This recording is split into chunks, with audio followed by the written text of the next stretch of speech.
It sure does feel like spring is here, although this morning I had to scrape ice off my windshield. Let's go ahead and get some projects going. I've got quite a few things going on in the garden. Let's check it out. Yep, there was a light freeze last night. I've been scratching off the back windows. I sure hope my tomatoes are okay.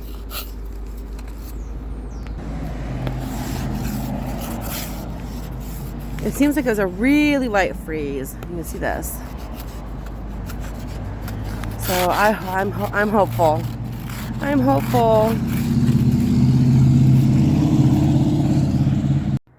This bird feeder here has been empty for a while, but I've got some suet to fill that up. They're gonna love this. I bet some squirrels will get a little bit of a nibble too. So this feeder is actually broken on the other side, but I've been buying some of the single bird feeders anyway, so they'll be happy. This stuff is so slippery. It's all that oil and fat. They're gonna be so happy. I bought this other feeder from Walmart and this one here from Dollar Tree. And if you can go to Walmart, this one's a better deal. It's only like about $2, and this is $1.25, and it's a lot more flimsy. I mean, it does the trick, but this one is a lot better. And just snaps into place. And so no critters are going to drag off the whole thing. The other one doesn't snap into place, so if they could figure it out, a larger animal like a squirrel or raccoon could take the whole block. What? I still have a spider up from Halloween. I didn't even notice it there. It's kind of cute. I'm going to take it down though. And I'm replacing it with this block. So here we go. It has a little chain. It hooks back onto itself. And that's pretty secure. And I finally took down the the Halloween spider. I'm going to reuse the plastic coated wire for the garden. But this is in place for the birds. Oh wow, look at that peony. It's about to bloom. Lovely. If I recall, these are white peonies. And here we have rosemary that's flowering. And after they're done flowering, I will collect the seeds and I plant them from seed and from cuttings. See this beautiful tree here? Look at those flowers. This is called a red love apple. It has red flesh and it tastes really nice. I'm really happy with how many flowers there are. I'm gonna have to fence off this tree because people were picking the fruit, and like not people I know, just people walking past the yard, and I've been waiting for their fruit, so I'm going to go ahead and put a fence up. Let's see if we can find where the woodpeckers are. Do you see all those holes in that tree, that stump? There are woodpecker nests in there, and it's awesome. Okay, here's the other suet and the Dollar Tree little cage to put it in. Let's put that together next. Okay, so I was wrong about this box. It actually does close up. It's just not going to be as easy. I'm going to go ahead and put the block in here, and then I'll pop it in. So you can see here I'm pushing on it. The other one just goes snap. This one's going to take a little bit more effort and finesse. Probably won't last as long, but for $1.25, what do you expect? And this formula is especially for woodpeckers, and we've got a bunch, especially since they've been nesting and breeding in the area. And that's what we're going to put out here. Look at all that texture. There's all kinds of nice little treats in there. And I'm going to slide it right into there. Okay, that was a really tight squeeze. I actually scraped some off when I was putting it in. I mean, it's not the worst thing in the world because the birds can definitely reach all of the food, but it's right up against the outside of the box, and it did make kind of a mess, but it's okay. For the life of me, I could not bend the little hook. I had to bend the container to get it to close. I'm going to have to probably get some pliers and squeeze that closed, but I'm going to go ahead and put it up. Actually, I'm a little bit nervous. I don't want the birds to get their head stuck in here if they put their head in and get stuck. So I'm going to cut off some of that wire, and I'm going to wrap it here and here so it doesn't open up.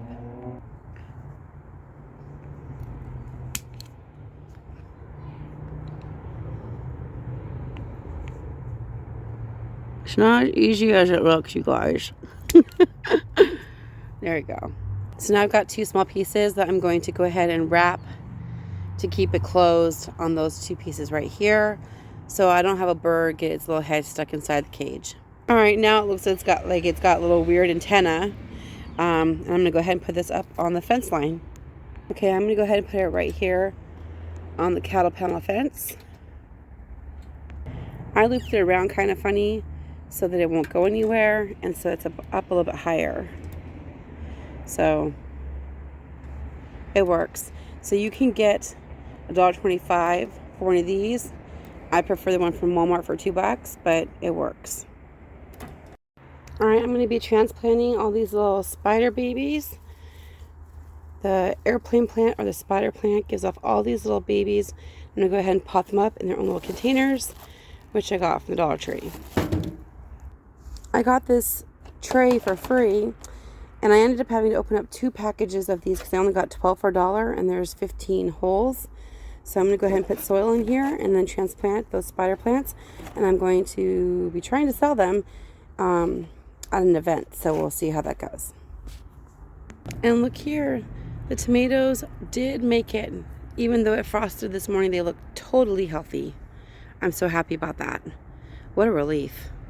So this is the easiest way for me to transplant small plants, is just get a container with soil and then move it over and do it at waist height instead of bending so much, because that's crazy. And especially working full time, I don't need to exhaust myself. So there we go, got the soil.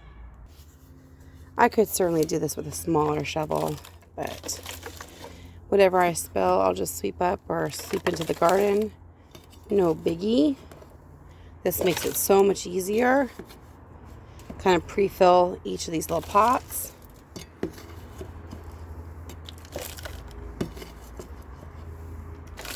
And the little spider plants are also called airplane plants. Okay.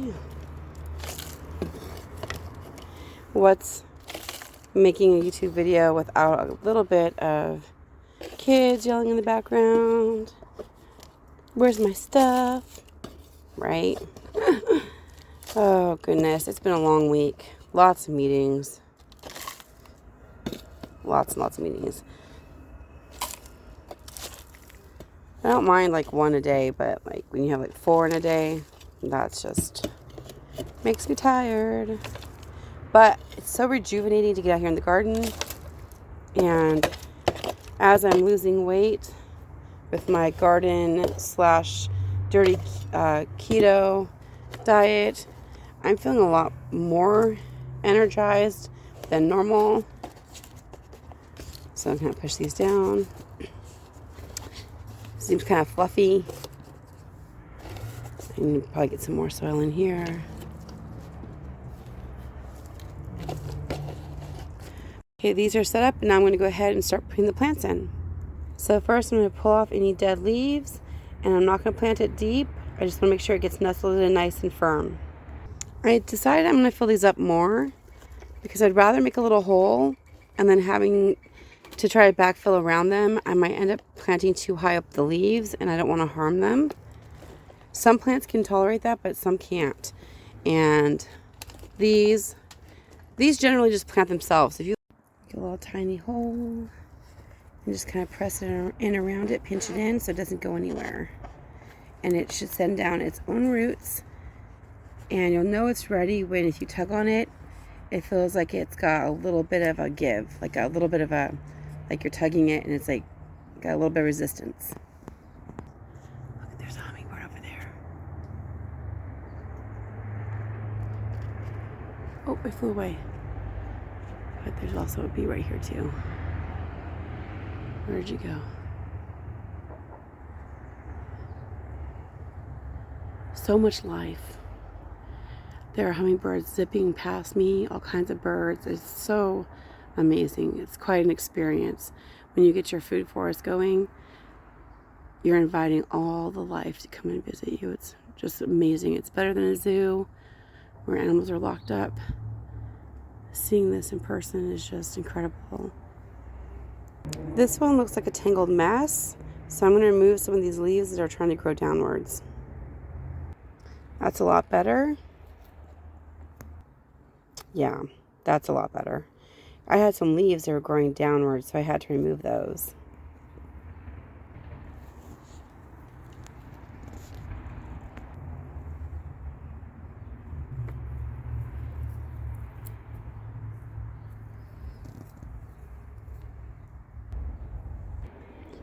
This tuber is really cool. But the hummingbird's even cooler. Oh, where'd she go? Trying to get the hummingbird on camera, it's kind of it's hard because she's fast. There's lots of birds around here, actually, boys and girls, all different species. But anyway, what I was saying is the spider plants or airplane plants are said to be the best house plant because they remove so many gaseous toxins from the air. You can Google that yourself and you'll see what's the best house plant for indoor air pollution, and they'll probably say spider plant as number one. Also, you can see those little roots forming. This right here, this tuber, is technically edible.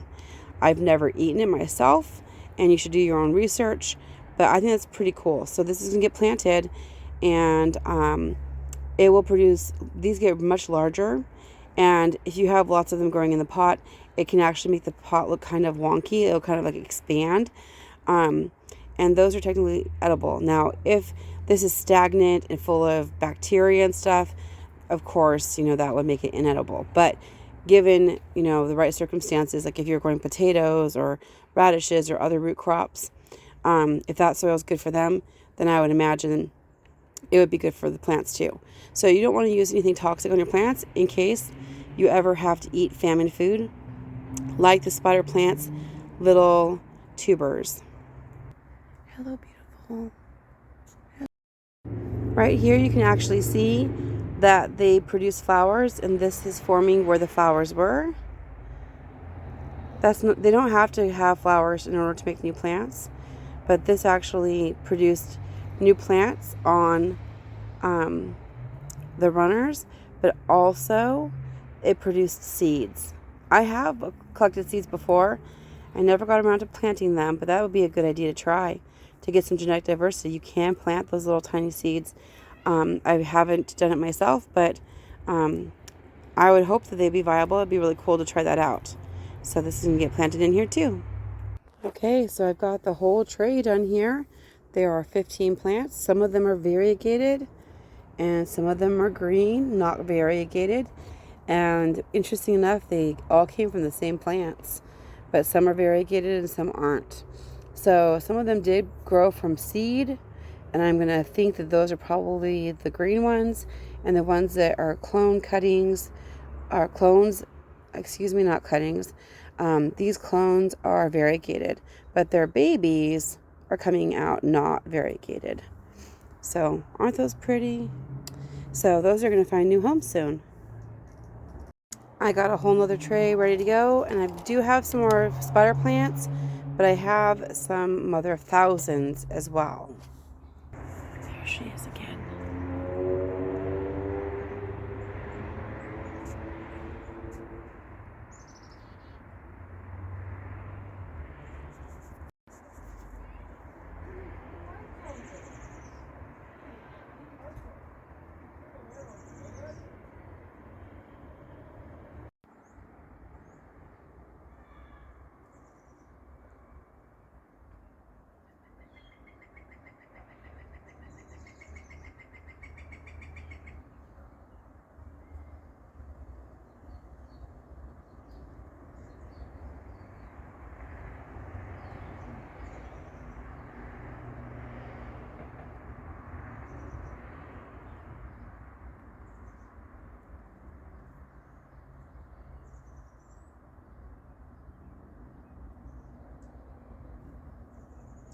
So I actually got a whole nother tray and one more. So I got 31 of the spider plants, and most of them are variegated, but this batch actually had quite a few of the non-variegated, which I actually think are prettier.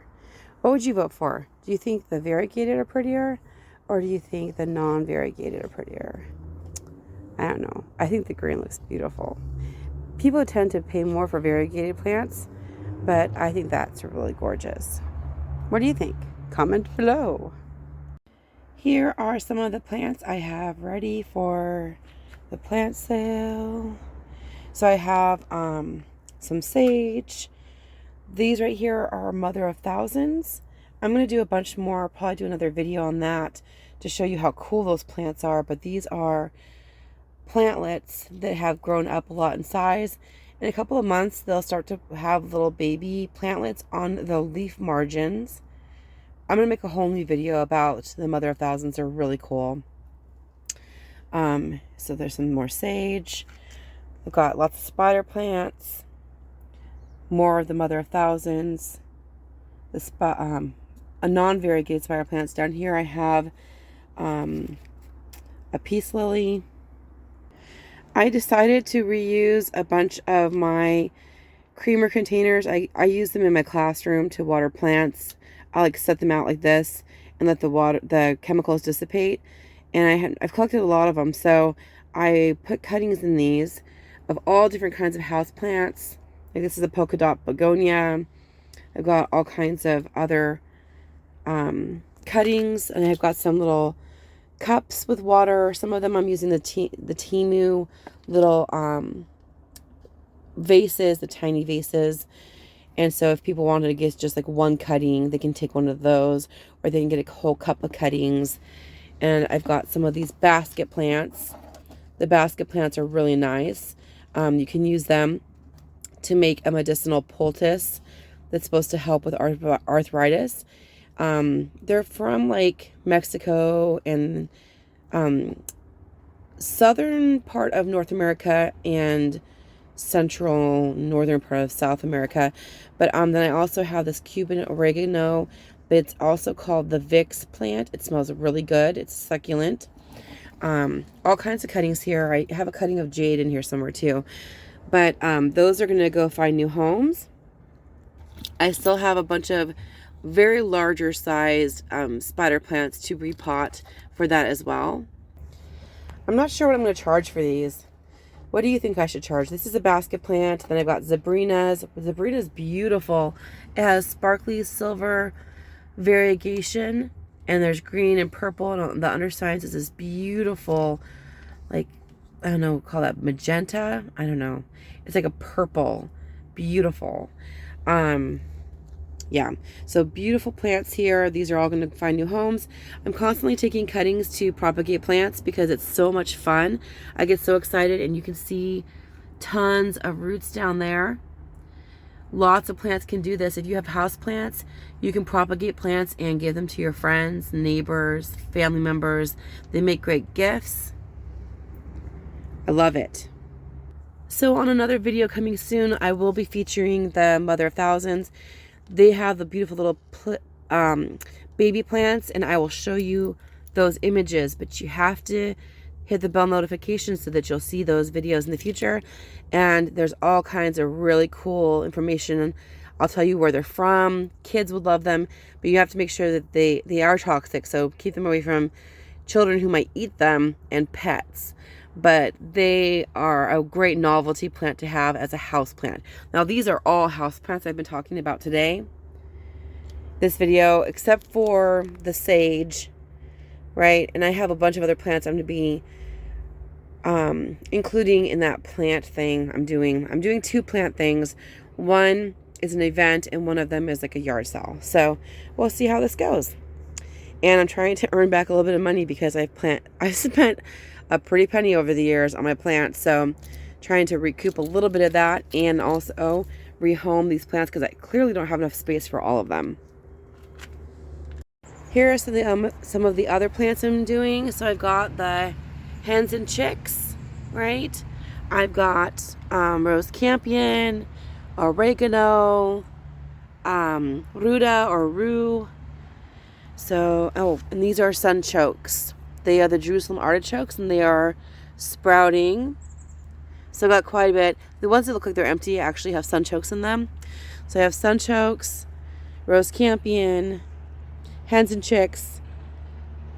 In the car I've got sage and the airplane plants or the spider plants, peace lilies, and all kinds of stuff. So I'm excited. I hope that some people find any of these interesting. Otherwise, I'm going to be sitting there and I'm like, hi, look at my plants. They're coming home with me too. Anyways, I've been propagating, hopefully for nothing. Not for nothing. All right. See you guys soon. I love feeding the birds and other wildlife in the garden. It's one of the many joys of gardening, is seeing all the wildlife that God has made.